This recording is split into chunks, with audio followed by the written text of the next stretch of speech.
Braxton. Braxton just a picture of intensity up there as he pokes another short right. Well, remember, Curtis Parker is very vulnerable to two punches, the left hook and the right hand. And every time that Tony is throwing that right hand, he's landing it. Probably the two worst punches in boxing if you're going to be vulnerable. Well,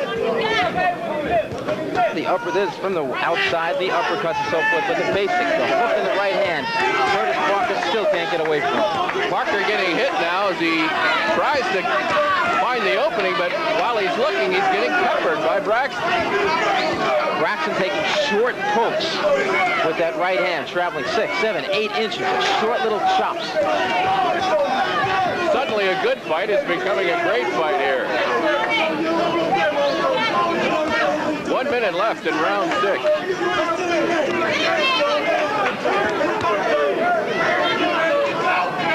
Easy night for Vincent Renoni. He's the third man. Now he has to come in and warn Curtis Parker again for low blows. Parker trying to get those hands down of Braxton, and you've got to do that with body punches. Well, Curtis Parker has never been the kind of guy to hold and clinch. Sluggers never like to clinch. He doesn't like to clinch. Braxton doesn't like to clinch. They like the war.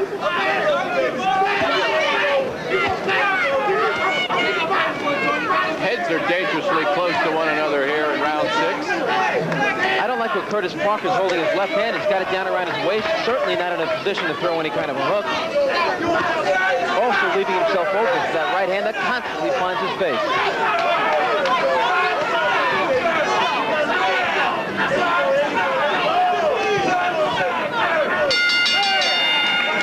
Number 6 and another dandy. And there's Tony Braxton. Look at that look on his eyes and face. It's been that way since he began this fight.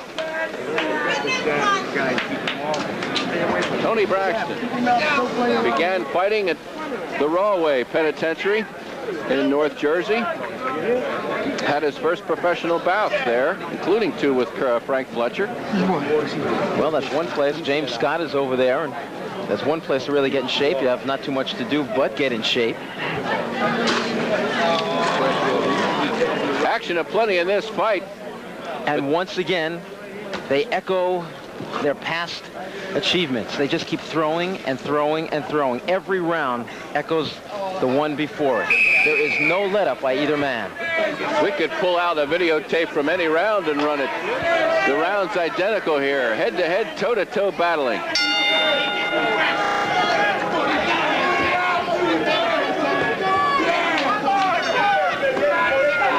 Conditioning will become a factor.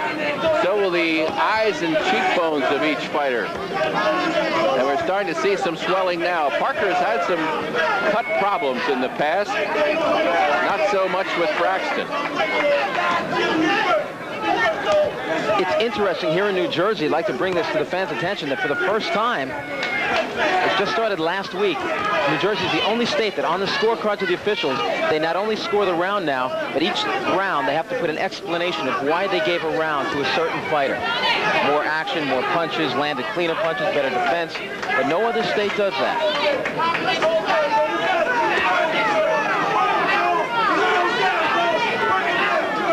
Curtis Parker in blue, Tony Braxton in the black with a white trim.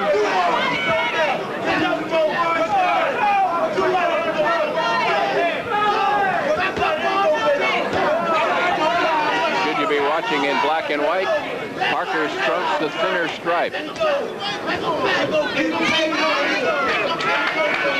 These little choppy punches are landing. We don't know how much is on them when they're fighting this close.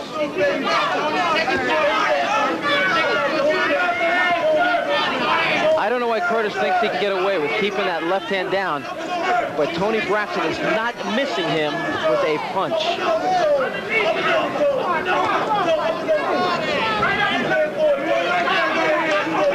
Round 7.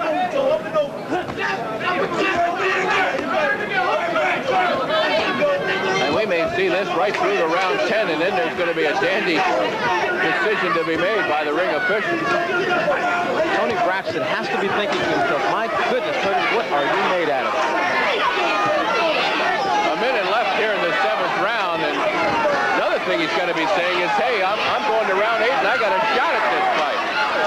Now he lands 3 straight right hands, and Parker, the last one, stung him, backed him up against the rope. So Braxton now taking charge and moving Parker back, who can't defend against the right hand at this time.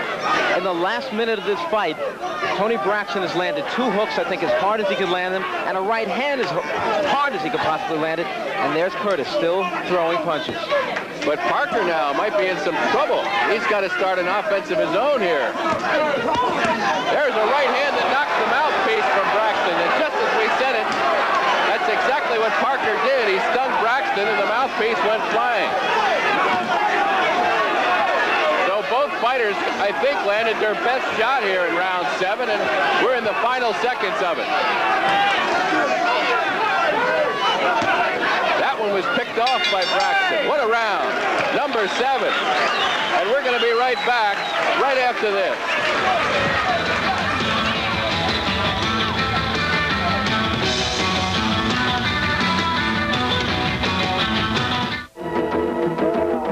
The dawn of man. Quest for fire.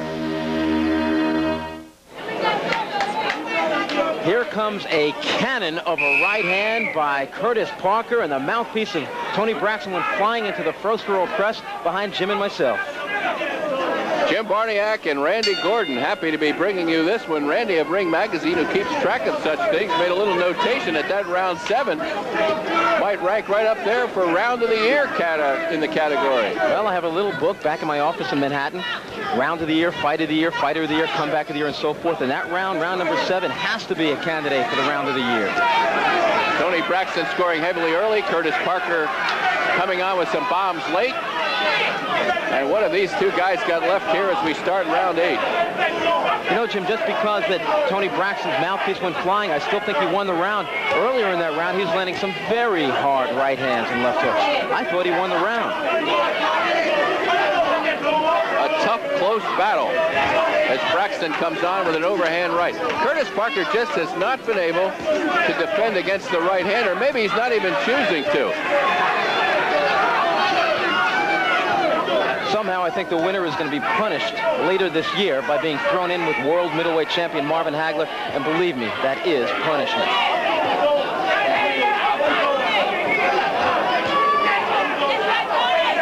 I think tonight either guy can stand in with just about any middleweight in the world. Hagler is in a class by himself, could be one of the greats of all time.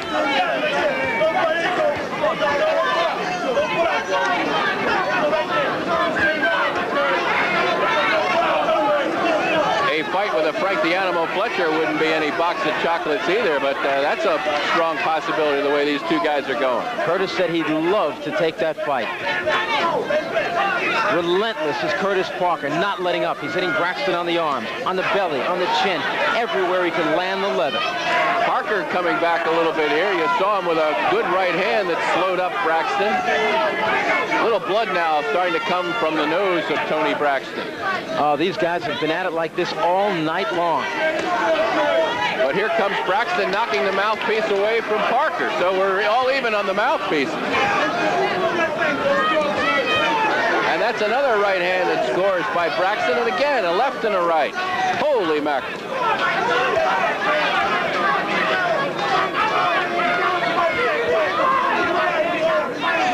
Just when one guy seems to be letting up and then the other guy comes back, the guy who looks to be letting up says, oh no, you're not going to steal this round, and he comes storming back. Under 30 seconds left in round 8. 2 more rounds of this if these guys can go. I hope the winner saves something for the interview. Glad that's your job.